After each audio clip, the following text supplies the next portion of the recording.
भाग 10. मीरेला 3 सासू होत्या. राणा सांगांनी तसे अनेक विवाह केले होते, पण 3 मुख्य विवाह होते आणि त्याचं कारणही त्या काळी तसंच असायचं. तेव्हा मुलींची संख्या जास्त असायची, हे त्यातलं एक कारण. आणि जे राजे शूरवीर असायचे त्यांच्याशी सलोख्याचे संबंध प्रस्थापित करण्यासाठी त्यांच्या घरी आपली मुलगी द्यायचे, म्हणजे ती सुरक्षित राहील आणि चांगल्या राजाकडून चांगल्या प्रजेची उत्पत्ती होईल, हाही त्यातला एक भाव असायचा. राणा सांगाची मोठी पत्नी होती धनाबाई आणि तिचाच मुलगा होता भोजराज, म्हणजे मीरेचे पती. धनाबाईचाच लहान मुलगा म्हणजे भोजराजचा लहान भाऊ होता रतनसिंग. अशी ही 2 मुलं, भोजराज आणि रतनसिंग. दुसरी सासू होती हांडीबाई, तिलाच करमेतीबाई पण म्हणतात. हिने मीरेला पुढे खूप त्रास दिला. तिचा मुलगा होता राणा विक्रम, त्याने खूप छळलं पुढे मीरेला आणि तीच राजमाता म्हणून राहिली. ती करमेतीबाई योद्धा होती, कूटनीतिज्ञ होती, राजकारणी होती.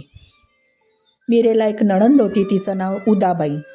तिने सुद्धा मीरेला खूप त्रास दिला. धनाबाई जी भोजराजची आई होती, तिने मात्र कधीच त्रास दिला नाही, म्हणजे सख्या सासूनी. आणि भोजराज तर महापुरुषच होते, त्यांनी कधीच त्रास दिला नाही. मीरेनी चित्तोडच्या राजमहालात प्रवेश करण्यापूर्वी आता तिला ओवाळलं गेलं. आता मीरा राजमहालात प्रवेश करते, तिची ओवाळणी झाली. राजमाता जी धाकटी सासू होती ना, करमेतीबाई, जी वृत्तीने दुष्ट होती, तिचंच सगळं चालत होतं राज्यात आणि तीच पुढे करत होती. मीरेनी आत राजवाड्यात पाऊल टाकलं मात्र आणि तिला जोरात ठोकर लागली. पाय अडखळून पडणारच होती, तेवढ्यात दासदासींनी तिला सावरलं. दासींनी वरच्यावर धरलं, सांभाळलं. पण ठोकर इतकी जोरात लागली होती की पायाच्या अंगठ्यातून भळभळ रक्त वाहू लागलं होतं. सगळे म्हणाले, बापरे, अपशकुन झाला, ही नवीन लक्ष्मी आली आणि हे असं काय झालं, अपशकुनच आहे. तेवढ्यात भोजराजा पुढे आले, म्हणाले, आई, अगं असं कुठे असतं का? हे तर व्हायचंच, ठोकर लागली तर रक्त येणारच, त्यात कसला आलाय अपशकुन, काही नाही, चला वा बाजूला. असं म्हणून मीरेला आत घेतलं.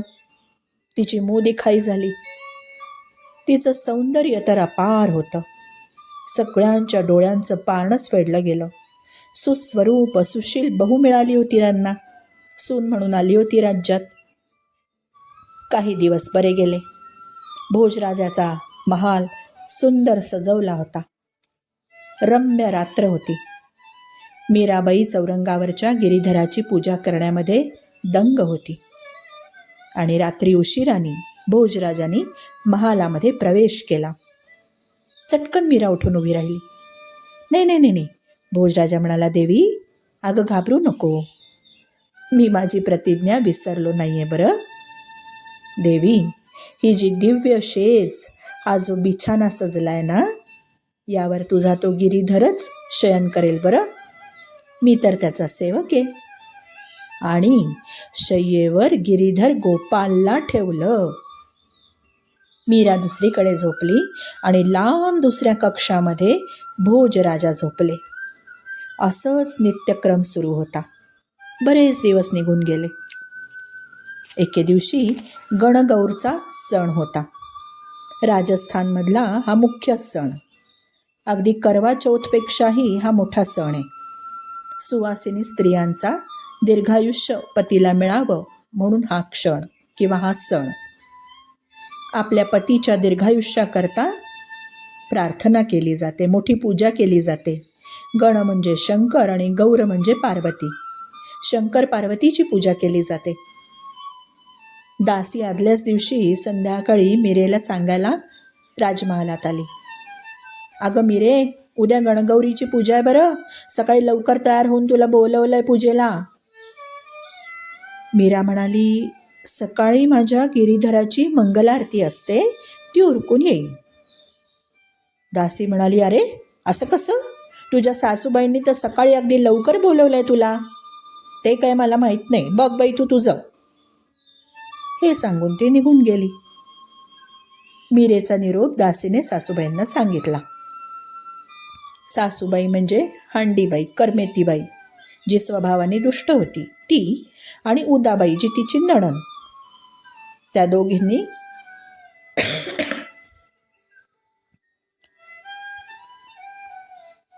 मीरेला काही बाई बोलले तिच्या पश्चात. आणि आता सासूबाईंनी उदाबाईला नंडेकडे, त्या नंडेला पुन्हा मीरेकडे पाठवलं. जा उदाबाई, मीरेला सांगून ये लवकरचा निरोप. असं नाही चालायचं म्हणावं. सकाळी लवकर यायला हवंय, निक्षून सांग. उदाबाई मीरेकडे पाय आपटतच निघाली. म्हणाली, हे बघ मीरा, मला पुन्हाच पाठवलंय. उद्या गणगौरची पूजा आहे, तुला सकाळी अगदी लवकर पूजेला यावं लागेल. हो ताई, पण उद्या ना माझ्या दररोज मंगल आरती असते गिरीधराची, तर उद्या मी मंगल आरती करून येईन बरं. हे काय, ही कसली आता मंगल आरती? गणगौर पूजा माहीत नाही का तुला? हे असं नाही चालायचं इथे. पतीच्या दीर्घायुष्याकरता करतात, माहीत नाही का तुला? माहेरी काही शिकवलं नाही वाटतं. मी माझ्या माहेरी कधीच गणगौर पूजली नाही. कशी पुजशील? अगं गणगौर नवीन लग्न झालेले असते या पुजतात, एवढंही माहीत नाही तुला?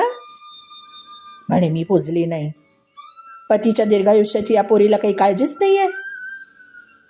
माझा पती गिरधर आहे, तो अमर आहे, त्याची कसची काळजी करायची मी?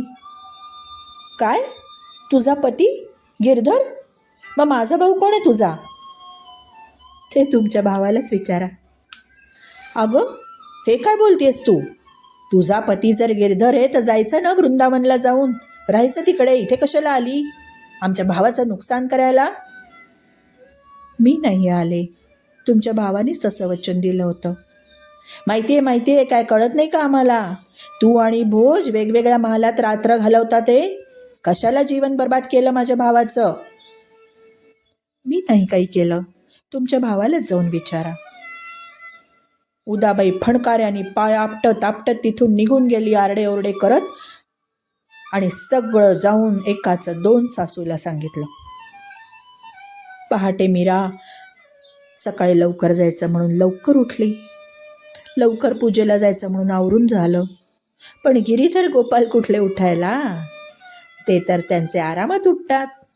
ते उठले तरच मंगल आरती होईल ना. ते उठल्यानंतर मंगल आरती झाली आणि मग मीरा गणगौर पूजेला गेली. इथे सासूबाईंचा चेहरा रागाने लाल झाला होता. खूप अपशब्द बोलल्या, आल्या आल्या झडती घेतली. मीरा मात्र शांत होती, एकाही शब्दाने उलट उत्तर दिलं नाही. पूजा आटोपली. भोजराजच्या आईनी वडिलांनी भोजराजला बोलवून घेतलं. विस्तृत चर्चा झाली. काय चाललाय हा प्रकार?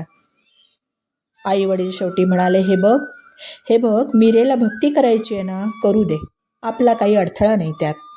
तिच्यात कोणताही विक्षेप आपण आणणार नाही.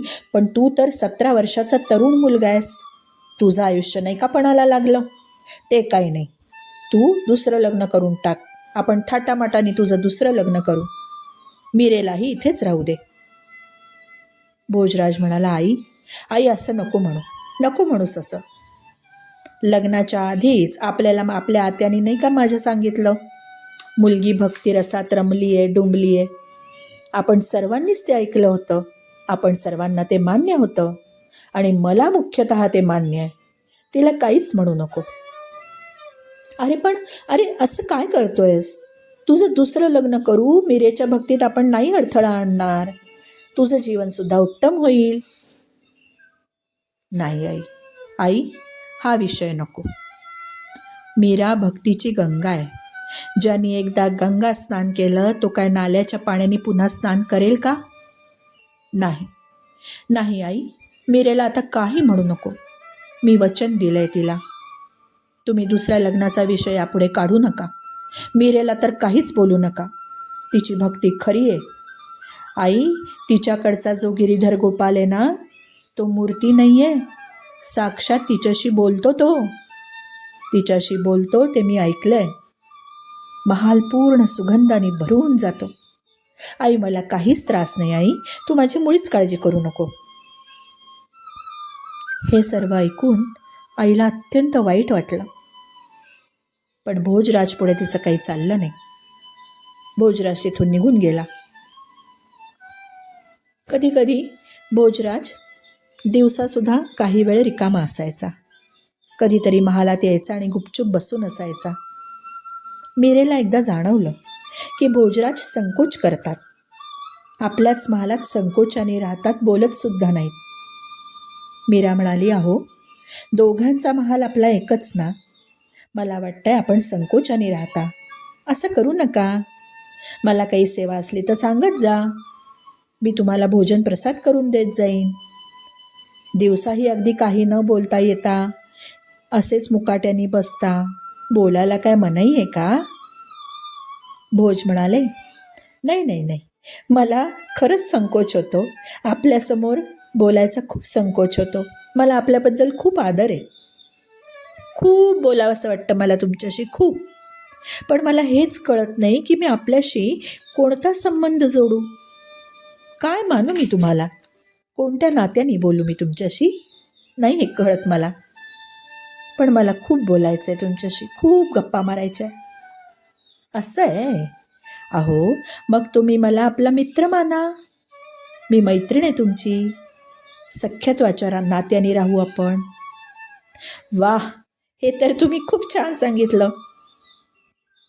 मी तुम्हाला अगदी माझा सख्खा मित्र मानेन. देवी, मला तुमच्याशी खूप बोलायचं आहे हो. बोलू का? हो हो, बोला ना. मी ऐकलंय आपण लहानपणी योग पण शिकला होतात आणि म्हणे तुमची कुंडलिनी पण जागृत झाली होती. खरं तर योग शिकणं, कुंडलिनी जागृत होणं हे सगळं मोठ्या लोकांचं काम नाही का? पण एवढ्या लहान वयात तुम्हाला कसं बरं जमलं?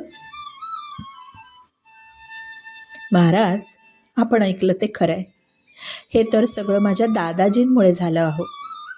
आमच्या घरी ना अनेक संत यायचे. संत निवासच होता ना आमच्याकडे. माझ्या दादाजींनी त्यांना विनंती करावी आणि त्यामुळे नवीन नवीन गोष्टी मला शिकायला मिळाव्या. मला मोठेच योगगुरू लाभले होते आणि त्यांच्याच शिकवण्यामुळे माझी कुंडलिनी शक्ती जागृत झाली होती. वा, किती भाग्यवान आहात हो तुम्ही. तुमची एवढी उच्च अवस्था झाली तर मग तुम्ही भक्ती मार्गात कशा आलात? नाही नाही, मी नाही आले. काही जन्मोजन्मीचा संस्कार असावा श्रीकृष्ण भक्तीचा आणि तो या जन्मात उद्भूत झाला, एवढंच. योगात माझी कुंडलिनी शक्ती जागृत झाली खरी, पण योग मार्गामध्ये मला जेवढं सुख तेवढं काही मिळालं नाही जेवढं सुख गिरीधरची भक्ती करून मिळालं. ज्ञानमार्ग जाणला गेला, योग मार्ग जाणला गेला, पण भक्ती मार्गामध्ये जो आनंद ना, तो कशातच नाही मिळाला मला. वा, तृप्त होतं मन तुमचं हे ऐकून. आणि मी हे पण ऐकलंय की तुमचा खरा खरा विवाह भगवंताशीच झाला म्हणून. या गिरीधर गोपालाशी झाला. मी तुमच्याबरोबर असलो ना तर ती एक चमेली नावाची तुमची दासी होती बघा, आहे ती आत्ताही आपल्या इथे. ती एक दिवशी मला सांगत होती, खरंच तुमचा विवाह त्या गिरीधर गोपालशी झाला? मीरा खाली लाजून खाली मान करून हो म्हणाली.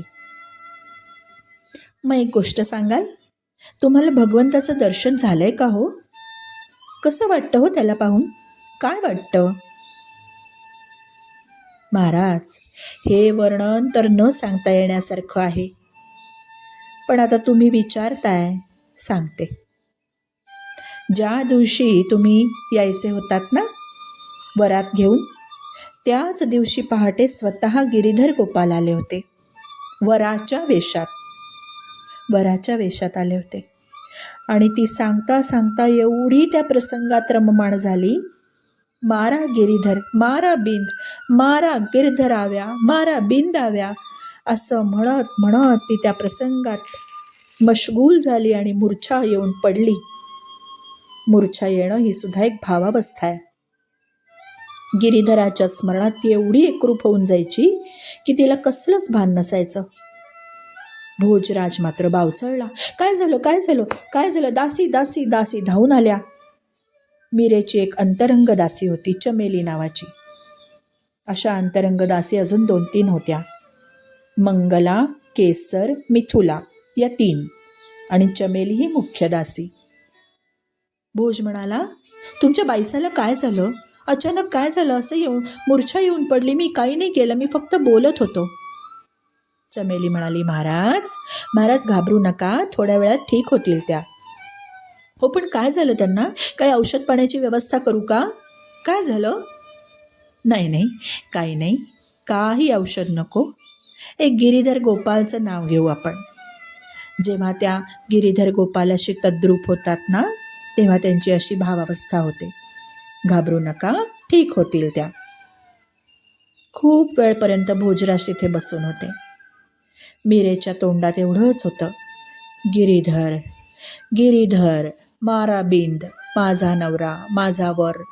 गिरीधर, मारा बिंद, मारा बिंद, मारा बिंद, मारा बिंद. संध्याकाळी कुठे मीरा स्वस्थ झाली, चेतना आली, सचेत झाली. आता रोज भोजराजा दुपारी येत असे. दोघांचा सुसंवाद व्हायचा.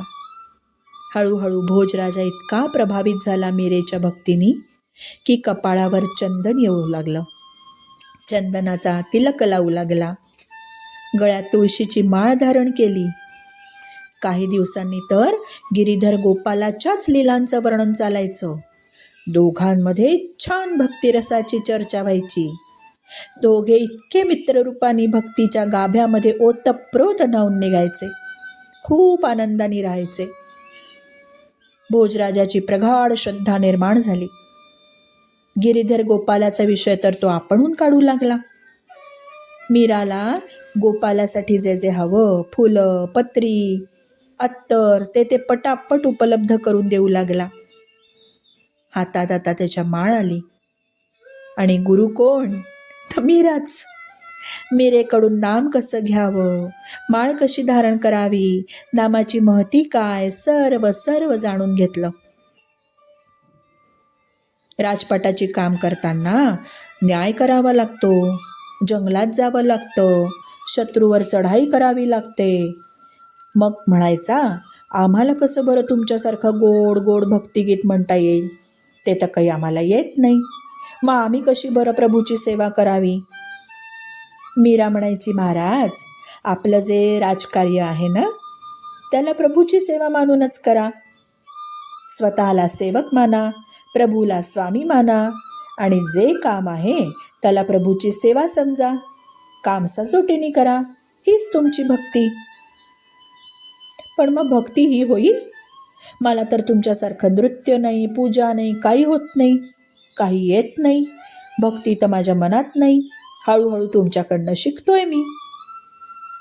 हो महाराज, कलियुगामध्ये सर्वोपरी श्रेष्ठ असेल तर ते फक्त भगवन नाम, भगवंताचं नाम. तीच सर्वात मोठी शक्ती आहे. प्रत्येक वेळी जेव्हा जेव्हा आठवेल तेव्हा तेव्हा जप करा. मग कोणता जप करू मी? हे बघा, सर्वच नाम श्रेष्ठ आहे. कोणतंही नाम घ्या.